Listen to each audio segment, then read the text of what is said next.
नमस्कार। आपका स्वागत है तेजूज स्टोरी बुक कॉर्नर में। आज हम चांदपुर की चंदा का भाग 4 या अध्याय 4 पढ़ने जा रहे हैं। तो आइए शुरू करते हैं।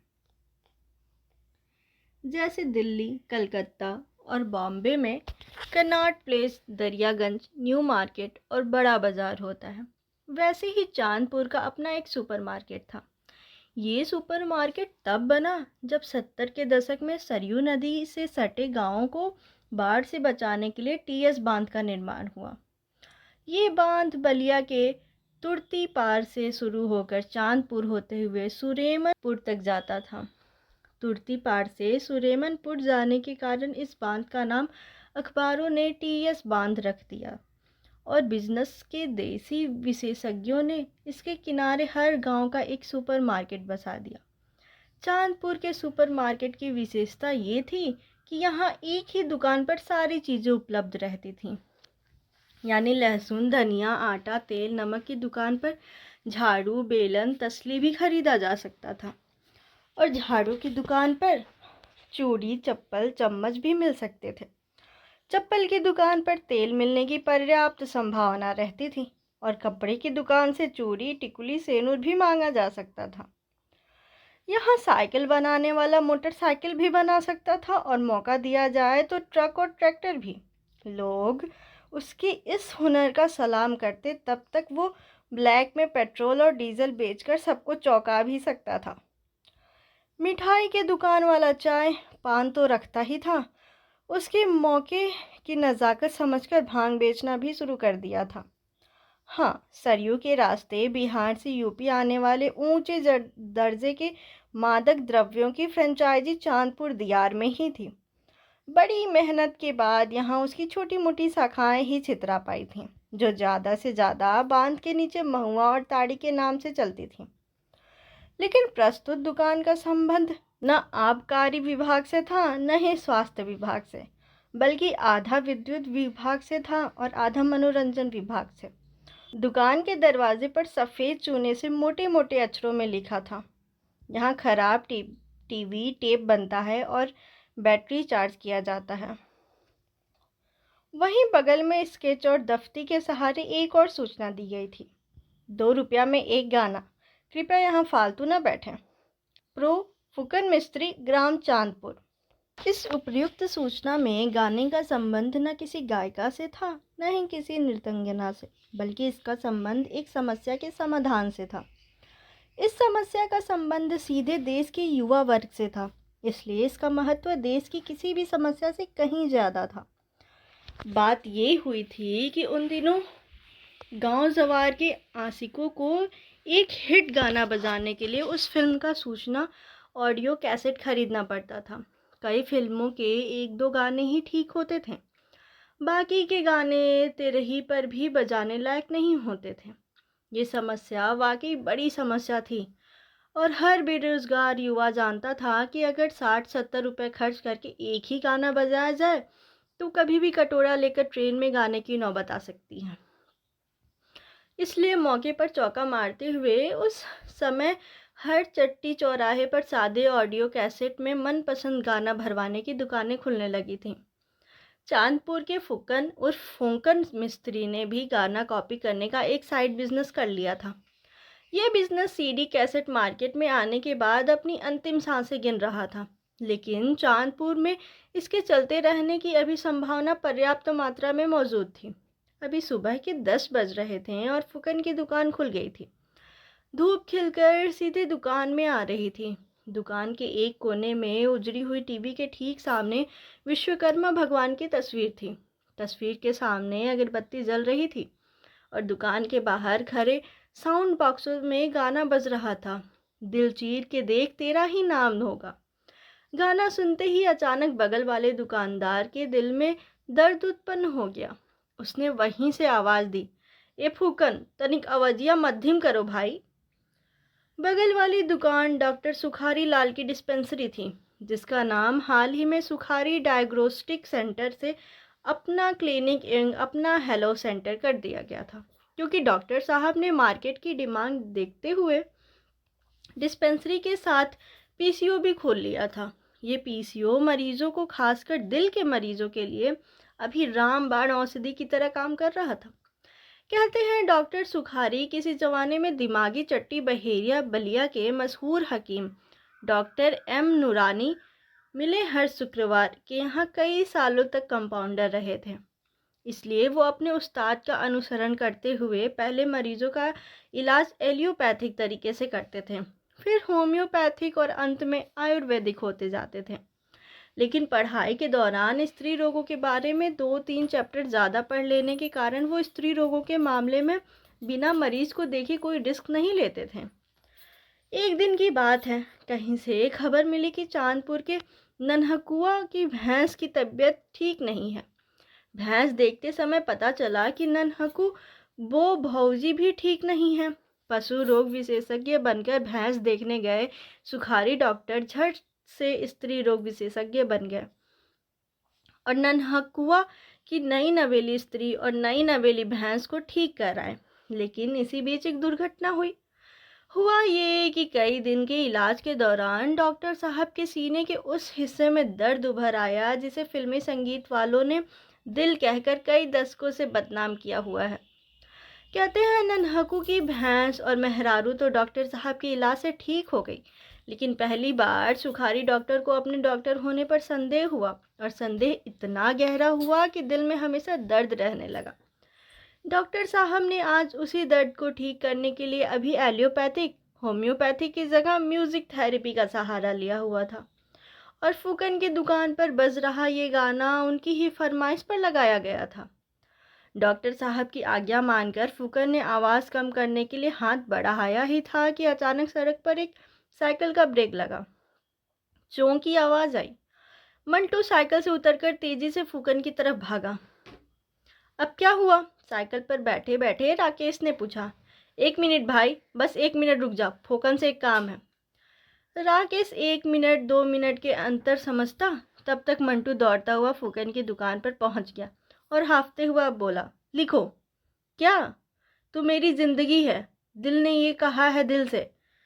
अभी तो मोहब्बत का आगाज है, अभी तो मोहब्बत का अंजाम होगा। एक साइड में ये सब भर देना, नहीं तो अंजाम जानते ही हो। हम स्कूल से लौट कर आ रहे हैं और सुनो, उसको भी भर देना। वो जो गनवा है ना, प्रेम रोग वाला, मोहब्बत है क्या चीज़ हमको बताओ। ये सब सुनकर अगरबत्ती जला रहा फूकन मुस्कुराने लगा। मंटू बाबू, मोहब्बत बहुत ख़राब चीज़ है। देखो ऊपर क्या लिखा है ना कि उधार प्रेम की कैंची है। बाबू असली रोग यही है, याद करो। दीपावली में तुम दिलवाले का गाना भरवाए, छठ में प्रेम रोग का भी, और नया साल में आस्की का सारा भर के दिए। अब क्या चाहते हो, हम दुकान बेचकर फजलुआ की बैंड पार्टी में पिपीरी बजाएं?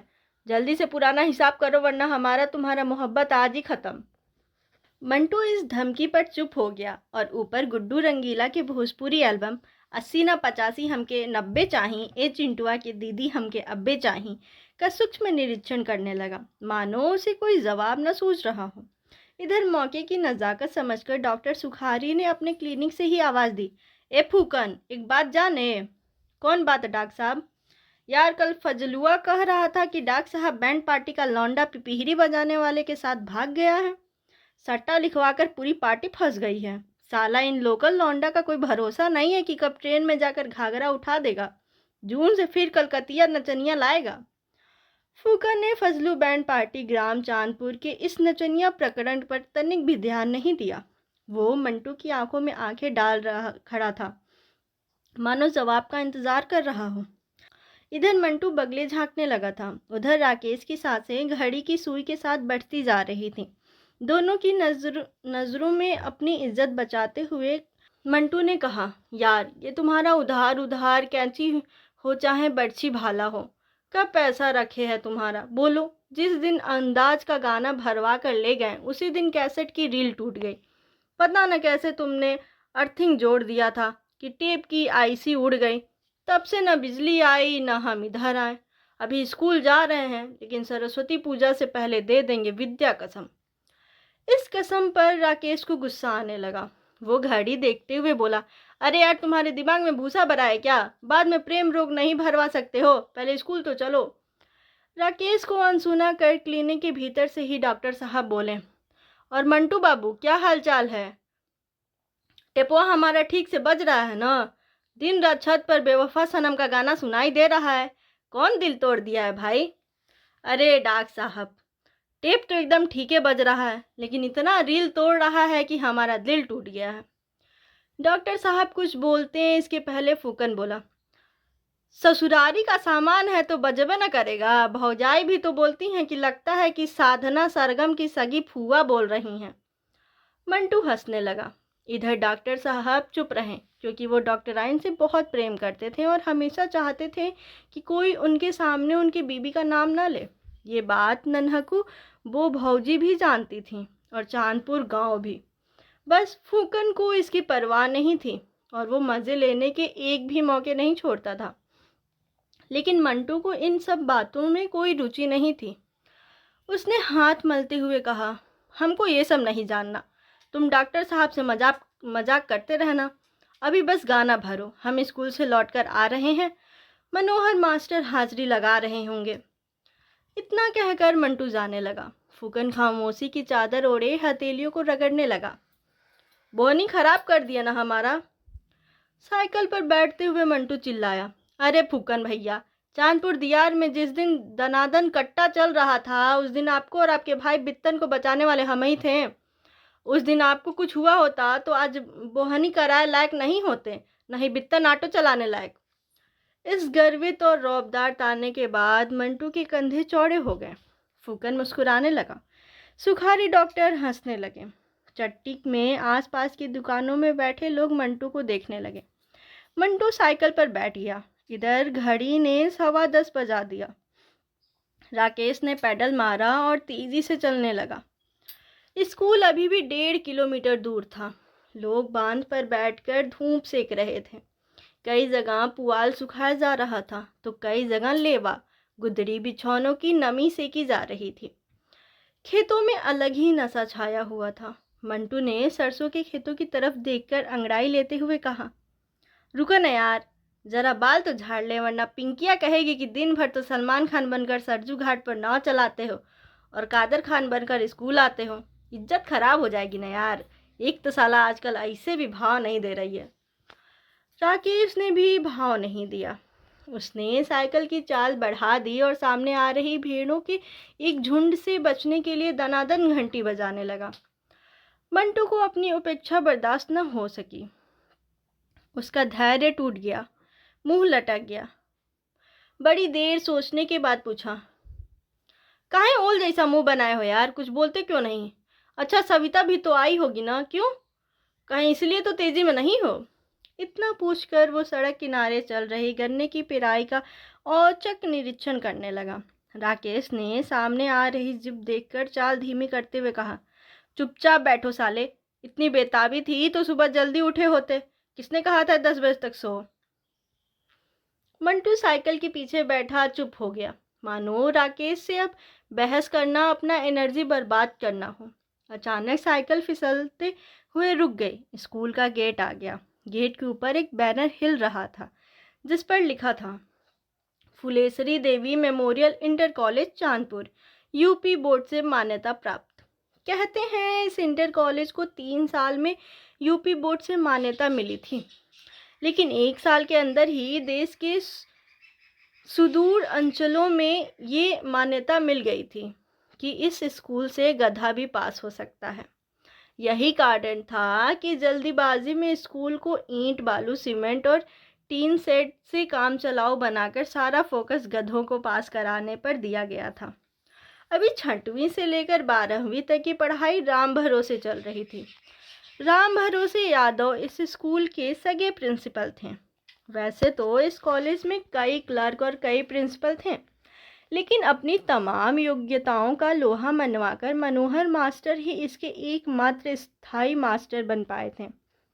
बाकी जवार भर के अध्यापकों ने 10-15 दिन पढ़ाने के बाद अध्यापकी से अच्छा किराना की दुकानदारी करना उचित समझा था। अभी हिंदी की क्लास शुरू होने वाली थी। स्कूल में कभी जीव विज्ञान तो कभी गणित पढ़ाने वाले मनोहर मास्टर हिंदी की भला कोई विषय है? इस बात को सत्य मानकर हिंदी पढ़ाने चले आए थे। मौसम का असर कहें या धूप का, बड़े दिनों बाद क्लास में उस दिन सारे डेस्क भरे हुए थे। इंटर की परीक्षा नज़दीक आती जा रही थी।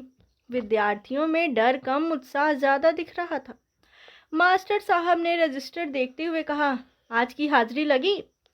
कभी न आने वाले एक छात्र ने तेजी से कहा, नहीं सर, कहाँ लगी, लगा दीजिए। मास्टर साहब ने उसकी तरफ बड़े ध्यान से देखा। अरे हुजूर, आप भी आए हैं क्या? क्लास में सब हंसने लगे। लड़का बोला, यस सर। मास्टर साहब ने एक एक करके सबका नाम बोलना शुरू किया। Mohan, present sir. बुलबुल कुमार, प्रेजेंट सर। कुमारी प्रियंका, यस सर। कुमारी बबीता, यस सर। तिलेश्वर प्रसाद, आइल बानी जी। बेहुदा कहीं का, तमीज सीखो नहीं तो घर जाकर मछली मारो। तिलेश्वर प्रसाद फटेबाज जैसा मुंह बनाकर हंसने लगा। हंसी की आवाज़ें क्लास की दीवारों से टकराने लगी। मनोहर मास्टर ने चश्मा ठीक करके डांटा, चुप रहो। Imran, yes sir. तुम फजलू बैंड वाले के नाती हो? Yes sir. फिर नचनिया भग गया जी? Yes sir. ओके ओके, बैठो। Shivam, yes sir. कुमारी चंदा, उपस्थित सर। हाय। इस उपस्थित सर की मीठी आवाज़ से लड़कों की बेंच पर हलचल मच गई। एक झटके में ऐसा लगा मानो किसी बंजर मरुभूमि में चमेली का फूल खिल गया हो। भरी दोपहरिया में रात रानी महक गई हो। पथरीली ज़मीन पर गुलाब उगा आया हो। सारे लड़के टकटकी लगाए कुमारी चंदा की तरफ देखने लगे, लेकिन मंटू सर झुकाए न जाने क्या लिखता रहा। मास्टर साहब बोले, शशि कुमार। मंटू की चेतना वापस लौट आई। Yes sir. ओहो, शशि कुमार जी उर्फ मंटू बाबू, बड़े भाग जो दर्शन हुए। मंटू ने सर झुका लिया। मनोहर मास्टर रजिस्टर लेकर मंटू के पास आ गए और आंखों में आंखें डालकर धीरे से पूछा, वाह रे मंटू बाबू, धीरे धीरे प्यार को बढ़ाना है। यही गाना बज रहा था ना शुक्रवार को? प्यार तो बढ़ाना है आपको, लेकिन स्कूल नहीं आना है। क्लास में हंसी का माहौल बन गया। कुमारी चंदा और पिंकी मुस्कुराने लगी। राकेश को भी मौका मिल गया। सर, आप तो देखबे किए हैं कि हम उसको उठा कर लाए, नहीं तो 11 बजे तक सो रहा होता। मंटू अब इस बेइज्जती से झेंपने लगा, लेकिन मनोहर मास्टर थे जो रुकने का नाम न ले रहे थे। मंटू की गर्दन पर गुदे टैटू को निहारते हुए बोल पड़े, हाँ हाँ भाई, रात भर आस्की का गाना बज रहा होगा। कल ही तो रामेश्वर जी मिले थे हमसे, कह रहे थे कि मास्टर साहब, लड़का तो हमारा हाथ से निकल गया, कुछ करिए। क्लास के बाकी लड़के लड़कियां हंसने लगे। इस हंसी में हास्य का भाव कम, अपने सहपाठी को नीचा दिखाने का भाव ज़्यादा था। मास्टर साहब को गुस्सा आ गया। खबरदार, किसी ने हंस दिया तो हम जो कह रहे हैं उसे शांति से सुनो, वरना हम जिसको मुर्गा बनाते हैं वो अंडा देकर ही जाता है, ये पता है कि नहीं? सबने कहा, यस सर। तो चलो बताओ, लड़का हाथ से निकल गया? क्या बोला? सब एक साथ बोले, लड़का हाथ से निकल गया। तो बताओ ये क्या है? पीछे से एक लड़का झट से बोला, मुहावरा है माट साहब, मुहावरा। शाबाश, तुम तिलोत्तम मास्टर से ट्यूशन पढ़ते हो ना? लड़के ने कहा, यस सर। तब बैठो, ज़्यादा तेजू खान ना बनो। लड़का बैठ गया। मास्टर साहब ने एक लड़की को उठाकर पूछा, तुम बताओ जी कि हाथ से निकलने का अर्थ क्या हुआ? लड़की बड़ी देर तक आसमान और ज़मीन को देखती रही, उंगलियों से स्कार्फ को घुमाती रही। मनोहर मास्टर का धैर्य जवाब देने लगा तो वो छड़ी पटक कर बोले, बोलती क्यों नहीं हो? लड़की ने दीनहीन की तरह सर झुका लिया। मास्टर साहब चिल्ला उठे, कुछ समझ में आ रहा है कि ये भी तुम्हारे सर के ऊपर से जा रहा है? बताओ, जब हिंदी का एक मुहावरा नहीं आ रहा तो फिजिक्स केमिस्ट्री में क्या होगा? लड़की के भीतर की सुप्त शक्ति जागृत होने लगी। उसने इठलाकर हंसते हुए कहा, सर, वो जैसे पैसा रुपया हाथ से निकल जाता है ना, वैसे ही निकल गया। मास्टर साहब की आवाज़ कुछ और तेज़ हो गई। क्या वैसे ही निकल गया? यही तो सवाल है मेरा। बैठो, इस क्लास में सब नालायक हो गए हैं, सब। डिसिप्लिन नाम का तो कोई चीज़ ही नहीं है। क्लास में शांति पसर गई। अब मनोहर मास्टर शशि कुमार उर्फ मंटू की तरफ मुखातिब हुए। तो आप ही बताइए शशि कुमार जी, नाम है साधु गंगा दास और कमंडल में जल नहीं है, कैसे बेड़ा पार होगा आपका? मंटू मुस्कुराने लगा। मनोहर मास्टर झल्ला उठे। दांत चियारना बंद करो बेशरम, बताओ तो हाथ से निकलने का अर्थ। मंटू का चेहरा लटक गया। मनोहर मास्टर उसे घूरने लगे। अच्छा छोड़ो, पहले ससी का अर्थ बताओ। एक लड़के ने झट से हाथ उठाया। सर शशि कपूर हीरो है। मास्टर साहब ने फिर छड़ी चटकाई। चुप हो जा नालायक, तुम पश्चिम टोला के टिंगर के घर के हो ना। लड़के ने सिर हिलाया। Yes sir. तुम भी पढ़ोगे या बाप की तरह दिन भर सिनेमा देखोगे। लड़के ने ना की मुद्रा में सिर हिलाया। No sir. नालायक। लड़के को नालायक जैसी उपाधि में कुछ मौलिकता नजर नहीं आई। वो दांत चियारते हुए मुंह बनाकर बैठ गया। इधर मंटू के मुंह पर 12 बज गए और घड़ी में 11:15। मास्टर साहब लड़कियों की ओर मुखातिब हो गए। एक जगह उनकी दृष्टि ठहर सी गई। तुम बताओ चंदा। अपना नाम सुनते ही कुमारी चंदा धीरे से खड़ी हो गई। इधर मंटू ने दिल थाम लिया, उधर राकेश ने सर झुका लिया। सारे क्लास की नज़रें उसी तरफ टिक गईं। पिन ड्रॉप साइलेंस हो गया। दुपट्टा सही करते हुए चंदा बोली, सर शशि का मतलब चांद होता है और हाथ से निकल जाने का मतलब अपने अधिकार क्षेत्र से दूर हो जाना। ये सुनते ही मनोहर मास्टर के मलिन चेहरे पर प्रकाश फैल गया। शाबाश, देखो देखो, सीखो जरा इससे। एक लड़की दिन भर घर का सारा काम करती है और साथ में कितने मन से पढ़ती भी है। बैठो बेटी बैठो। इतनी तारीफ सुनकर चंदा की आंखें गर्व से चमकने लगीं। उसके मुंह का गोरा रंग चटक चांदनी में बदल गया और इधर मंटू का दिल भी, क्योंकि उसे पहली बार पता चला कि शशि का मतलब तो चंदा ही होता है और चंदा का मतलब शशि। ये तो कमाल हो गया ना। लेकिन दुख तो ये है कि उसे आज तक ये बात मालूम नहीं हो पाई थी। काश कभी उसने किताब पलटकर देख लिया होता। मंटू के मन में सवा मन के लड्डू फूटने लगे। वाह रे चंदा, अब तक घर होता तो छत से फुल साउंड में गाना बजा रहा होता। नाम क्या है प्यार का मारा, घर का पता दो दिल है तुम्हारा। लेकिन अभी मनोहर मास्टर साहब की छड़ी की मार और घर जाकर मौसी से की जाने वाली शिकायत से उसका दिल बैठा जा रहा था। अपमान सहकर अर्जित की गई इन क्षणिक खुशियों का रंग फीका पड़ रहा था। लेकिन रह रहकर वो पायल जैसी आवाज़ कानों में गूंजने लगी। सर शशि का मतलब चांद होता है। मंटू की तंद्रा टूटने लगती। उसने देखा कि अब मास्टर पर्यायवाची और मुहावरा पढ़ा देने के बाद आगामी बोर्ड की परीक्षा में नकल कैसे करें और ज़्यादा नंबर से पास कैसे हों, इसके टिप्स साझा कर रहे थे। उसने वहीं कान लगा दिया। देखो, ये कल्याण सिंह की सरकार नहीं है, ये मुलायम सिंह की सरकार है। ये तो सबको पता है। जी सर। तो बताओ मुलायम सिंह कौन है। सर कल्याण सिंह के भाई हैं। चुप रहो, गुटखा खरीदने के तो पैसे मिल जाते हैं तुमको, लेकिन एक जनरल नॉलेज नहीं खरीद सकते। परीक्षा में कौन सा गाइड खरीद रहे हो तुम लोग। पीछे से आवाज़ आई, सर काका का गाइड ले लें या विद्या का। मनोहर मास्टर कुर्सी पर बैठकर एक गहरी सांस लेते हुए बोले, देखो परीक्षा में क्वेश्चन तो दोनों से फंसता है।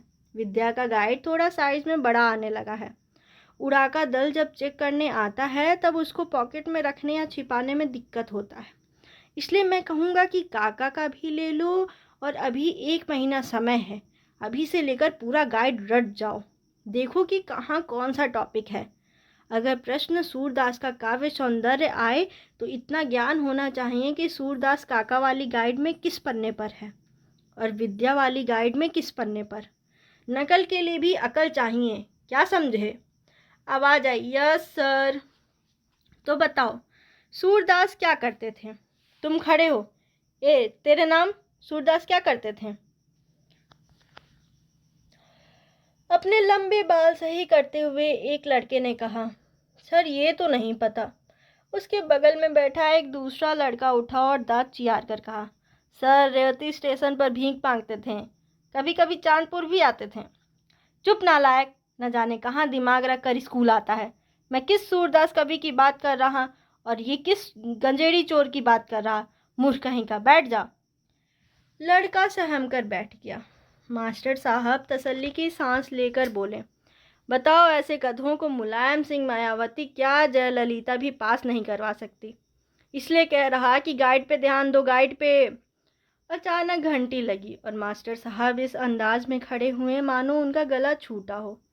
जाते जाते कहने लगे, देखो, सरस्वती पूजा आ रहा है, पठन पाठन बंद रहेगा, लेकिन यहाँ आकर सबको पूजा करना अनिवार्य है। क्लास से आवाज़ आई, यस सर, इस बार पूजा में पर्दा वाला सिनेमा आ रहा है। पहले सिर्फ तुम चलेगा, तब दिलवाले, तब बॉर्डर चलेगा। मास्टर झल्ला उठे। उनके मुंह से फिर निकला, चुप नालायक, इतना पढ़ाई पर ध्यान देते तो कितना अच्छा रहता। इधर मंटू का हाल बेहाल था। उसे पूरी क्लास में न गाइड सुनाई दिया था, न ही कोई परीक्षा। वो तो प्रेम में सूरदास हो रहा था। देश के हर राशि की तरह उसे बोर्ड के इम्तिहान से ज़्यादा इसके इम्तिहान की चिंता सता रही थी। उसकी कानों में बस एक ही बात सुनाई दे रही थी, सर शशि का मतलब चांद, चंदा मतलब शशि। लेकिन दो चांद कैसे मिले? मंटू इसी सवाल में उलझ गया था। उसने देखा कि आज पिंकी ने उसकी तरफ देखा तक नहीं। किस बात की नाराज़गी भाई? ठीक है, वो 20 दिन बाद स्कूल आया है, लेकिन मोहतरमा आप भी तो गायब थीं। माना कि आप सुंदर हैं, लेकिन एक नज़र देख लिया होता तो कौन सा चांदपुर डूब गया होता। मंटू विचारों में डूबने लगा। उसने इशारों से पिंकी की सहेली सविता से कुछ पूछा। सविता ने इशारों से सर को ना की मुद्रा में हिलाया और पिंकी से बात करने में व्यस्त हो गए। मंटू उदास हो गया। क्लास धीरे धीरे खाली होने लगी। मंटू के दिल में आता कि वो जाकर पिंकी से एक बार दिल की बात करे, लेकिन वो जानता था कि वो ना शाहरुख खान है, ना ही पिंकी काजोल। हाँ, अगर किसी को ज़रा भी भनक लग गई तो समूचे चांदपुर को अमरीश पुरी बनने में देर न लगेगी। फिर तो मौसा उसी दिन जान ले लेंगे। मौसी बिना डेंगू के मर जाएंगी। ये सोचकर मंटू का दिल तेज़ी से धड़कने लगा। वो जान गया कि दो दिलों के प्रेम के बीच ये मर्यादा की एक झीनी चादर है, जो थोड़ा सा अनुशासन, ढेर सारा संकोच के कारण दोनों के बीच में तन गई है। इस चादर को हटाना ज़रूरी है, लेकिन कैसे? 11वीं और 12वीं में बस आंखें ही बात कर पाई हैं, और 1.5 साल से हिम्मत करने के बाद पहला खत मंटू की तरफ से दीपावली में लिखा भी गया है, तो न उसका जवाब आया है और न ही उस पत्र की कोई ठोस खबर है। बस इस बात की तसल्ली है कि प्रेम पत्र पहुंच गया है, लेकिन पढ़ा भी गया है या नहीं और कब पढ़ा जाएगा, इस बात की कोई जानकारी नहीं है। राकेश ने मंटू को उठाया, चलो चलते हैं। कहाँ? बगीचे में। सरस्वती पूजा की मीटिंग है, कल से गांव भर चंदा काटना है। उत्तर टोला में तो आज सुबह ही कट गया है। चंदा और उत्तर टोला सुनते ही मंटू की सांसें तेज हो गईं। उसके लिए दुनिया में चंदा का एक ही अर्थ था, वो था बस पिंकी। पिंकी उठ खड़ी हुई। लड़के भी चल दिए और लड़कियां भी जाने लगीं। मंटू ने झोले से निकालकर एक कॉपी सविता की तरफ बढ़ाया और निकलने लगा। सविता ने कॉपी झोले में रख लिया और